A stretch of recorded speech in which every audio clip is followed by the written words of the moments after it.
जय हिंद प्यारे साथियों, आप सभी का स्वागत है ज्ञानपीठ जीके पॉइंट के इस यूट्यूब चैनल पर।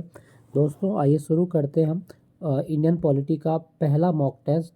और इस मॉक टेस्ट में हम 15 प्रश्नों का अभ्यास करेंगे। ठीक है, जो भारतीय संविधान से संबंधित क्वेश्चन है जो आपके एग्जाम में पूछे जाते हैं। और ये सेट 1 है, इस तरह के सेट मैं डे बाई डे लाता रहूँगा। तो चलिए शुरू करते हैं आज का मॉक टेस्ट। क्या कहता है पहला प्रश्न? दोस्तों पहला प्रश्न कहा गया है, भारतीय संविधान का जनक किसे माना जाता है? आपके ऑप्शन है doctor Rajendra Prasad, Jawaharlal Nehru, doctor B R. Ambedkar और सरदार पटेल। तो सही जवाब क्या होगा आपका? Option C. Option C, Sardar Patel को भारतीय संविधान का जनक माना जाता है। सही जवाब है आपका ऑप्शन सी। ठीक है दोस्तों, अगर हम बात करें डॉक्टर बी.आर. अम्बेडकर की, तो डॉक्टर बी.आर. अम्बेडकर जो संविधान की प्रारूप समिति थी उसके अध्यक्ष माने जाते हैं। प्रारूप समिति के अध्यक्ष थे। ठीक है, ये आप ध्यान रखना। और जो प्रारूप समिति है वो कब बनी थी? तो आपको याद रखना है 29 अगस्त 1947 को बनी थी।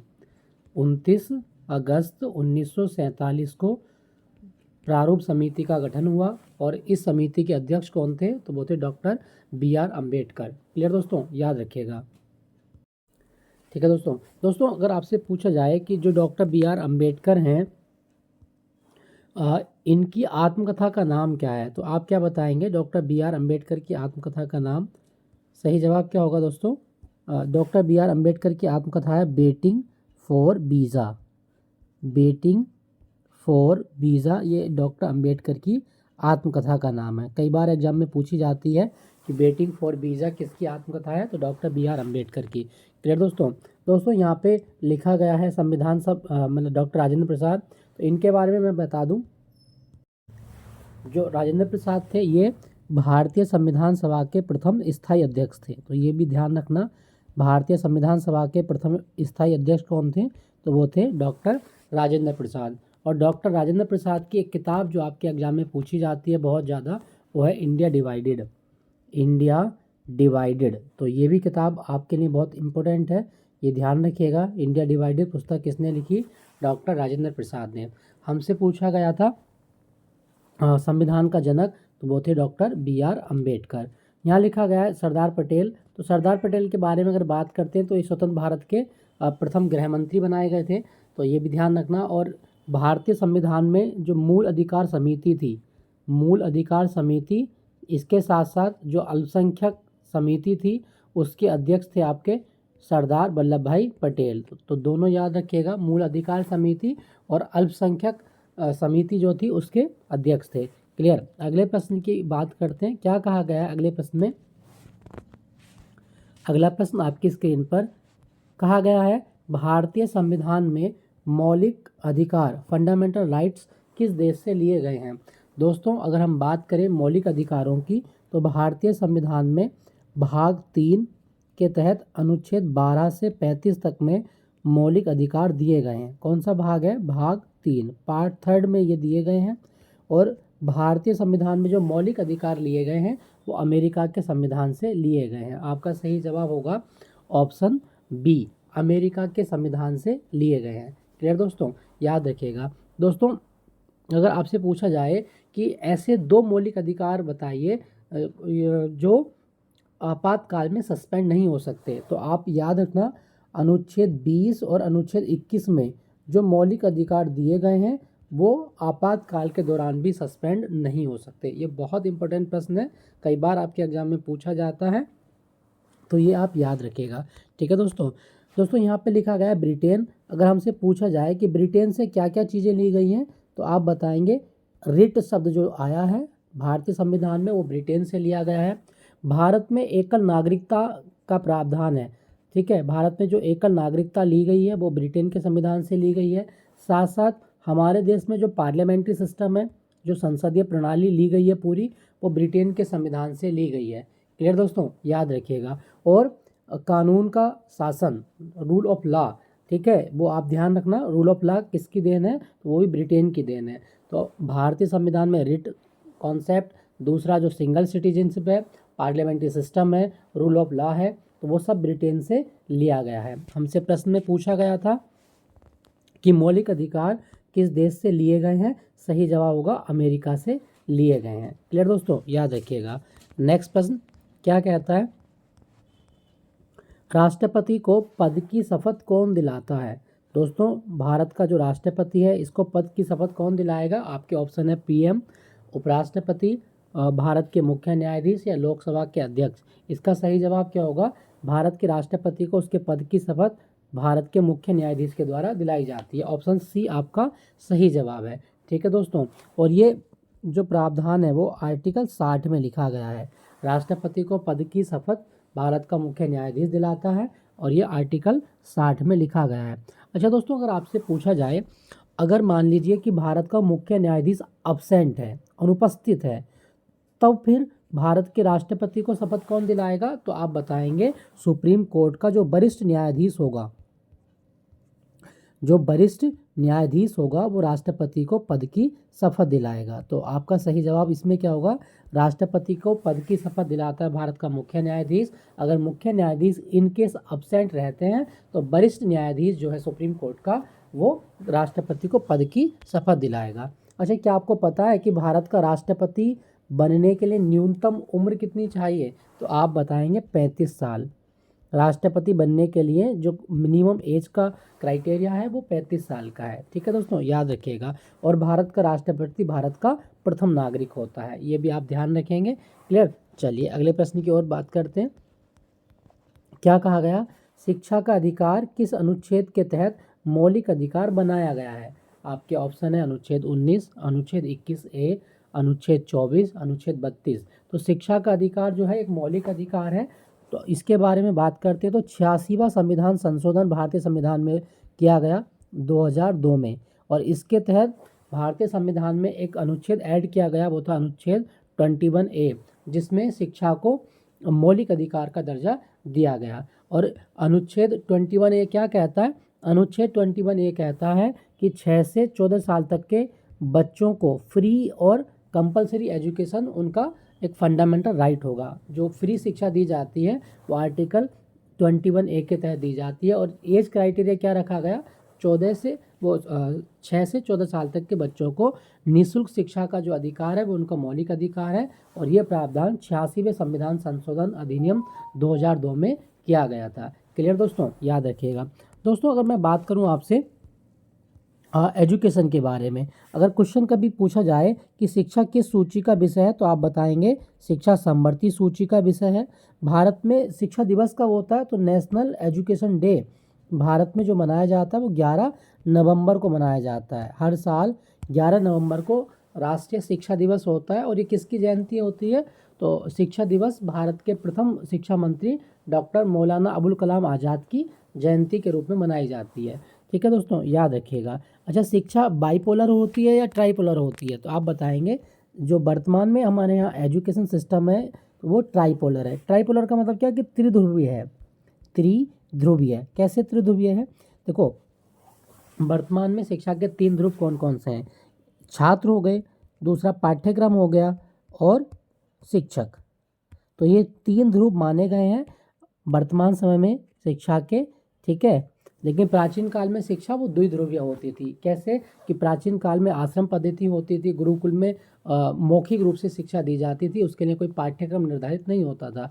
लेकिन वर्तमान में हम शिक्षा प्रणाली की बात करें तो शिक्षा एक त्रिध्रुवीय व्यवस्था है, जिसमें छात्र, शिक्षक और पाठ्यक्रम शामिल होता है।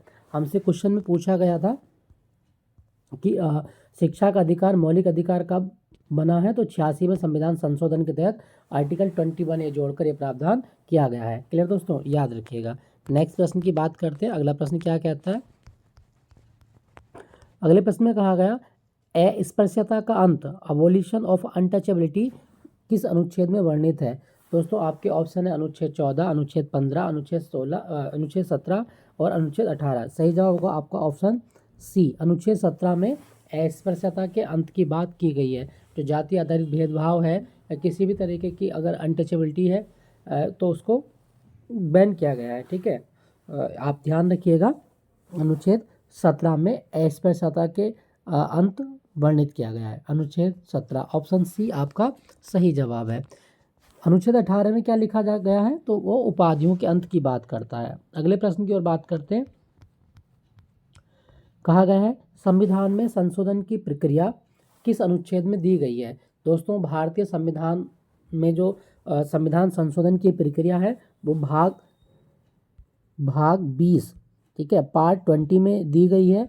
और पार्ट 20 में आर्टिकल कौन सा है, तो आर्टिकल है 368। अनुच्छेद 368 में संविधान संशोधन की प्रक्रिया का उल्लेख है, तो ये आप ध्यान रखिएगा। और भारतीय संविधान में जो संविधान संशोधन की प्रक्रिया का प्रावधान है वो कहाँ से लिया है, तो आप बताएंगे दक्षिण अफ्रीका के संविधान से लिया गया है। साउथ अफ्रीका के संविधान से संविधान संशोधन की प्रक्रिया ग्रहण की गई है। क्लियर दोस्तों, सही जवाब होगा आपका ऑप्शन सी, अनुच्छेद 368। अगले प्रश्न की ओर बात करते हैं। क्या कहा गया है, लोकसभा का सदस्य बनने के लिए न्यूनतम आयु क्या है। दोस्तों लोकसभा भारतीय संसद का निम्न सदन या लोगों का सदन इसको कहा जाता है, और लोकसभा के सदस्य बनने की न्यूनतम आयु 25 वर्ष होती है। ऑप्शन सी आपका सही जवाब है, 25 वर्ष। और राज्यसभा के लिए, तो राज्यसभा के लिए 30 वर्ष है। तो ये दोनों आप ध्यान रखिएगा, ठीक है दोस्तों। दोस्तों क्या आपको पता है कि लोकसभा का जनक किसको कहते हैं। लोकसभा का जनक कहा गया जीबी मावलंकर को, गणेश वासुदेवन मावलंकर को लोकसभा का जनक माना गया है। क्लियर दोस्तों, याद रखिएगा। अगले प्रश्न की ओर बात करते हैं। अगला प्रश्न क्या कहा गया, वन ऑफ फेवरेट क्वेश्चन, भारतीय संविधान के हिंदी संस्करण का सुलेखन किसके द्वारा किया गया। ठीक है, बहुत अच्छा प्रश्न है और कई बार एग्जाम में रिपीट होता है। कहने का मतलब है कि भारतीय संविधान को अपने हाथों से हिंदी वर्जन में किसने लिखा है। आपके ऑप्शन है प्रेम बिहारी नारायण रायजादा, नंदलाल बोस, बसंत कृष्ण वैद्य और BN राव। सही जवाब क्या होगा दोस्तों, इसका सही जवाब होगा ऑप्शन सी, बसंत कृष्ण वैद्य के द्वारा भारतीय संविधान की जो प्रति है वो हिंदी भाषा में लिखी गई है। ऑप्शन सी इसका सही जवाब है। अब आपके मन में प्रश्न चल रहा होगा कि प्रेम बिहारी नारायण रायजादा कौन थे। तो दोस्तों प्रेम बिहारी नारायण रायजादा ने भारतीय संविधान को अंग्रेजी भाषा में लिखा है, ठीक है, इंग्लिश भाषा में। तो ये आप ध्यान रखिएगा, भारतीय संविधान का इंग्लिश वर्जन अपने हाथ से किसने लिखा, प्रेम बिहारी नारायण रायजादा। और हिंदी संस्करण को किसने लिखा है, तो आप बताएंगे बसंत कृष्ण वैद्य ने लिखा है, ठीक है। तो यहाँ पे क्वेश्चन में पूछा गया था हिंदी में किसने लिखा संविधान, तो बसंत कृष्ण वैद्य के द्वारा यह लिखा गया है। क्लियर दोस्तों, याद रखिएगा। दोस्तों मैं आपको एक चीज़ बता दूं, जो नंदलाल बोस थे ना, इनका काम क्या था, तो नंदलाल बोस ने भारतीय संविधान के पन्नों पर चित्रकारी की थी। तो ये आप ध्यान रखना, जो भारतीय संविधान के पृष्ठों पर चित्रकारी हुई है वो किसके द्वारा की गई है, तो नंदलाल बोस के द्वारा की गई है। क्लियर दोस्तों, याद रखिएगा। तो संविधान को हिंदी में किसने लिखा, सही जवाब है बसंत कृष्ण वैद्य। नेक्स्ट प्रश्न, संविधान सभा में उद्देश्य प्रस्ताव किसने प्रस्तुत किया था। दोस्तों पहले तो जान लीजिए कि उद्देश्य प्रस्ताव था क्या। देखो उद्देश्य प्रस्ताव पंडित जवाहरलाल नेहरू के द्वारा पेश किया गया, ठीक है। और ये कब पेश किया गया था, तो ये 13 दिसंबर को पेश किया गया था, 13 दिसंबर 1946 को। और यही उद्देश्य प्रस्ताव आगे चलकर भारतीय संविधान के जो प्रस्तावना है उसका आधार बना था।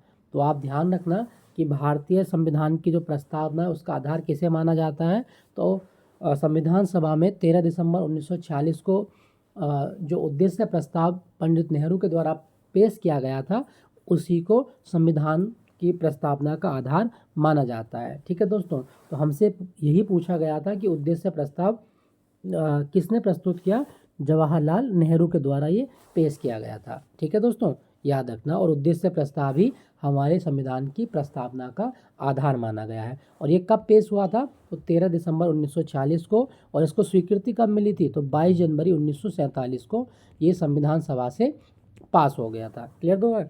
चलिए मैं आपको एक चीज़ और बता देता हूँ दोस्तों, अगर हम बात करते हैं उद्देश्य प्रस्ताव या संविधान की प्रस्तावना के बारे में, भारतीय संविधान में जो प्रस्तावना का विचार है वो कहाँ से लिया गया है, तो दोस्तों भारतीय संविधान में जो प्रस्तावना का विचार लिया गया वो लिया गया है अमेरिका के संविधान से। तो ये ज़रूर ध्यान रखना, संविधान में जो प्रस्तावना का विचार है वो कहाँ से आया, तो आप बताएंगे अमेरिका के संविधान से प्रस्तावना का विचार लिया गया है, ठीक है दोस्तों। और प्रस्तावना की भाषा कहाँ से ली गई है, तो वो ऑस्ट्रेलिया से ली गई है।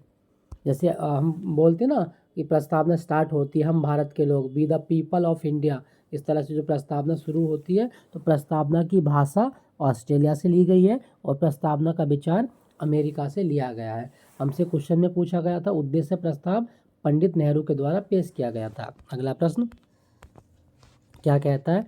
अगला प्रश्न, भारतीय संविधान की प्रस्तावना में न्याय, कितने प्रकार के न्याय की बात करती है प्रस्तावना? सामाजिक न्याय, आर्थिक न्याय, राजनीतिक न्याय का विचार किस देश के संविधान से लिया गया है? दोस्तों, भारतीय संविधान में 3 प्रकार के न्याय की बात की गई है, जिसमें सामाजिक न्याय, आर्थिक न्याय और राजनीतिक न्याय शामिल है। और ये जो विचार है वो कहाँ से लिया गया? वो रूस के संविधान से लिया गया है। सही जवाब होगा आपका ऑप्शन डी, रूस के संविधान से ये लिया गया है। क्लियर दोस्तों, याद रखिएगा। प्रस्तावना के बारे में अगर आपसे पूछा जाए कि प्रीफेस ऑफ इंडियन कॉन्स्टिट्यूशन क्या है, तो आप बताएंगे प्रीम्बल। प्रीफेस क्या होता है? किसी भी ग्रंथ का जो पहला पन्ना होता है वो प्रीफेस कहलाता है। तो ऐसे ही भारतीय संविधान को जब आप कभी पढ़ेंगे, जब कभी खोलेंगे, तो सबसे पहला प्रश्न आपको क्या दिखाई देगा? वो प्रस्तावना दिखाई देगी। ठीक है, और प्रस्तावना में ही संविधान निर्माताओं के जो आदर्श हैं वो देखे जाते हैं। और प्रस्तावना के अनुसार संपूर्ण संविधान की शक्ति किसके पास है? तो वो जनता के पास है, पीपल के पास है। ठीक है, be the people of India, हम भारत के लोग, भारत को एक संपूर्ण प्रभुत्व संपन्न समाजवादी पंथ निरपेक्ष गणराज्य है। आप पढ़े होंगे। तो इस तरह की जो प्रस्तावना है उसमें जो 3 प्रकार के न्याय हैं वो कहाँ से लिए गए हैं? तो वो रूस के संविधान से लिए गए हैं। क्लियर दोस्तों, याद रखिएगा। क्या आपको पता है कि संविधान दिवस कब होता है? तो आप बताएंगे हर साल 26 नवंबर को संविधान दिवस भारत में मनाया जाता है। ठीक है दोस्तों, अगला प्रश्न क्या कहता है? चलिए, अगले प्रश्न में कहा गया भारत में संघीय कार्यपालिका का प्रमुख कौन होता है? दोस्तों, भारत में संघीय कार्यपालिका का प्रमुख कौन होगा? आपके ऑप्शन है प्रधानमंत्री, मुख्य न्यायाधीश, राष्ट्रपति या महान्यायवादी। सही जवाब है आपका ऑप्शन सी, राष्ट्रपति संघीय कार्यपालिका का प्रमुख होता है। ठीक है दोस्तों, तो इसका सही जवाब है आपका ऑप्शन सी, संघीय कार्यपालिका का प्रमुख राष्ट्रपति होता है। क्लियर दोस्तों, याद रखेंगे। अच्छा, चलो कमेंट में लिख के बताओ महान्यायवादी किस अनुच्छेद के तहत नियुक्त किया जाता है? अगले प्रश्न की बात करते हैं। अगला प्रश्न, भारतीय संविधान को वकीलों का स्वर्ग किसने कहा है? तो भारतीय संविधान को वकीलों के स्वर्ग की संज्ञा किसने दी? आपके ऑप्शन है Granville Austin, B R Ambedkar, K C Wheare या आइवर जेनिंग्स। सही जवाब क्या होगा? भारतीय संविधान वकीलों का स्वर्ग है, ये आइवर जेनिंग्स के द्वारा कहा गया है। और आइवर जेनिंग्स कौन है? तो आइवर जेनिंग्स एक ब्रिटिश कानूनवेत्ता है। ठीक है, ब्रिटिश वकील है एक, तो उसने भारतीय संविधान को वकीलों का स्वर्ग कहा था। क्लियर दोस्तों, याद रखिएगा। और के सी बियर क्या कहते हैं? भारत का संविधान अर्ध संघीय है, क्वासी फेडरल है। तो ये भी ध्यान रखिएगा, के सी बियर के द्वारा भारतीय संविधान को अर्ध संघीय संविधान कहा गया और आइवर जेनिंग्स के द्वारा वकीलों का स्वर्ग कहा गया है। क्लियर दोस्तों, याद रखिएगा। चलिए अगले प्रश्न की बात करते हैं। अगला प्रश्न क्या कहा गया? भारत में मौलिक अधिकारों का संरक्षक कौन है? दोस्तों, भारत में मौलिक अधिकारों का संरक्षक कौन है? आपके ऑप्शन है सर्वोच्च न्यायालय, राष्ट्रीय मानवाधिकार आयोग, संघ लोक सेवा आयोग या भारतीय चुनाव आयोग। सही जवाब क्या होगा? ऑप्शन ए, सर्वोच्च न्यायालय मौलिक अधिकारों का संरक्षक है। अगर किसी व्यक्ति के मौलिक अधिकारों का हनन होता है तो आर्टिकल 32 के तहत आप रिट फाइल कर सकते हैं सुप्रीम कोर्ट में, और आर्टिकल 226 के तहत आप रिट दायर कर सकते हैं हाई कोर्ट में। तो भारत की जो न्यायपालिका है वो मौलिक अधिकारों का संरक्षक अर्थात गार्जियन है। ठीक है, ये जरूर ध्यान रखिएगा कि मौलिक अधिकारों की सुरक्षा की गारंटी कौन देता है? तो न्यायपालिका मौलिक अधिकारों की सुरक्षा की गारंटी देता है। आर्टिकल 32 के तहत सुप्रीम कोर्ट में आप जा सकते हैं और आर्टिकल 226 के तहत हाई कोर्ट में आप रिट दायर कर सकते हैं। क्लियर दोस्तों, याद रखिएगा। नेक्स्ट प्रश्न। तो दोस्तों, ये थे पॉलिटी के कुछ महत्वपूर्ण प्रश्न जिसका अभ्यास हमने किया, और आई होप ये सेशन आपको अच्छा लगा होगा। अच्छा लगा तो उसको शेयर कीजिएगा अपने दोस्तों के साथ, और हम इसका टारगेट रखते हैं 1000 व्यूज़ का, कि 1000 लोगों तक आप इसको पहुंचाएंगे। बने रहिए मेरे साथ। कल इसी समय मैं कल लेके आऊँगा हिस्ट्री का मॉक टेस्ट, और उसके बाद साइंस का, उसके बाद यूपीजी के, इसी तरह के मेरे डे बाय डे हर एक मॉक टेस्ट आया करेगा। तो आप बने रहिए मेरे साथ। ठीक है, thank you for watching Gyanpeeth ji के पॉइंट।